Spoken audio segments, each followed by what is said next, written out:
Good morning, good afternoon, whatever it is, wherever you are. It's me again, Jen. Hello!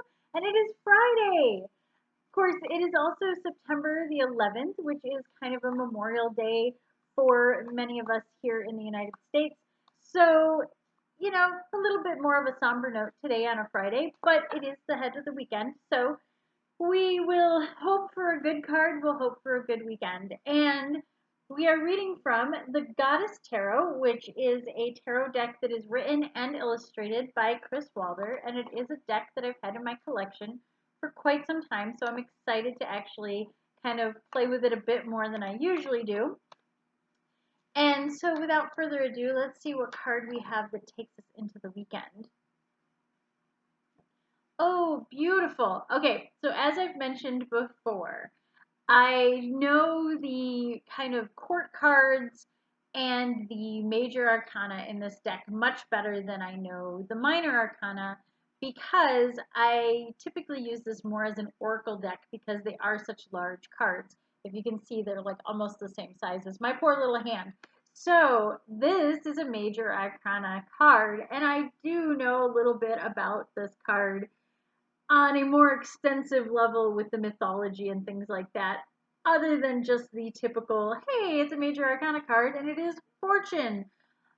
Also better known as the Wheel of Fortune because it is the 10th, or it is card 10, but it is not really the 10th card because you've got the Fool card, which upsets the numbering system.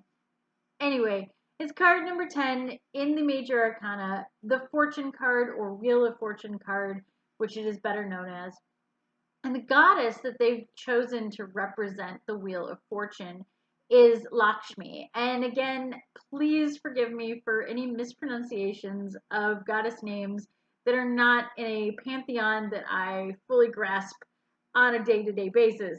I am still learning these goddesses and this pantheon. So I do know that in the Hindu mythology and pantheon, that Lakshmi is the consort to Vishnu, who is sitting right beside her in this imagery, and they are riding on top of this giant bird, which I think is the bird's name is Garuda or Garuda. Again, pronunciation, please correct me if I am wrong on these because I'm always open to learning new things and totally okay with being corrected on stuff. So, Lakshmi and Vishnu ride on this giant bird called Garuda, and they kind of fly over the skies, bringing the dawn, changing the days. And so they are the archetype, the balance, shall we say, of all that is feminine and all that is masculine. And they ride on this bird, kind of balancing out the world and all the things, which I think is a great way to represent fortune. And even though Lakshmi's name is on this, because again, it is a goddess deck, Vishnu isn't really not represented because both of them are on here and it is that turn of fortune. You can have feminine energies for a while and then move to masculine energies. You can have peaceful energies for a while and then have kind of more aggressive energies. You have the day and the night, the summer and the spring and the fall and the winter and all of those things. It is a constant cycle in the Wheel of Fortune. In a more typical Wheel of Fortune card, you have kind of all of these things represented symbolically. Whereas in this, it's imagery only of them riding on the bird and kind of beckoning in the dawn and holding back the darkness and changing all of these things. So I really like that they are both on here and they are both represented. Also, if you kind of look in the background of this card, it could be the dawn or it could be dusk based on those colors in the sky around them and in the trees and stuff are kind of more in shadow yet. So they're not, it's that twilight time on either side. I love that they are represented with a background of kind of a bright orange red color, and the greenery is very bright down at the bottom because it's like they are bringing out this light. They represent that light, and everything else around them is sort of dark until they arrive. So I really like that representation. I think in this deck, the suit of pentacles is represented by the Hindu pantheon and mythology. So again, you can see that the colors in this are very strongly represented around that sort of symbolism. Also, putting the pentacles and coins and all those kinds of things and fertility and wealth under the realm, I guess you could say, of what fortune represents, which is, again, fortune is wealth. Fortune, when we say the word fortune, we think jewels and money and good things coming to us. We think well wishes. We think all that is pleasant and positive in the world rather than, hey, fortune is a bad thing otherwise. But typically when we say, hey, I wish you fortune, they were really wishing them good fortune. We kind of drop the good part and assume that we mean good fortune.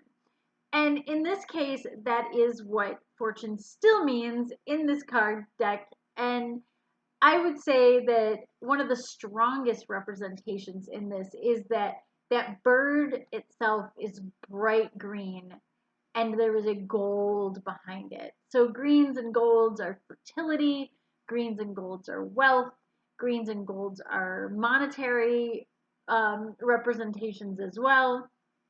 So think of all those things as you look at the fortune card and kind of look for that symbolism in this. If you don't know anything about Lakshmi and that she is a bearer of good fortune and wealth and luck and all of those things, if you don't know that about her, you can still look at this card and say, hey, well, the bird is green and they seem to be flying high and everything seems to be going well for them.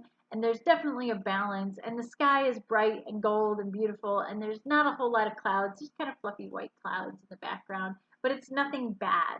So when you look at this and you see, oh, fortune is good, fortune is positive, all of those kinds of things. So I think this is a really great card to go into the weekend with. I think it's a wonderful Friday card. Maybe it's payday card for you guys out there who are on a more standard pay grade system. I just think it's a wonderful card to start the weekend with. And it's so bright and it's so beautiful. And as I've said before, I absolutely adore this deck, even though I don't read with it very much because of its size and it's kind of cumbersome to carry around and kind of cumbersome to shuffle.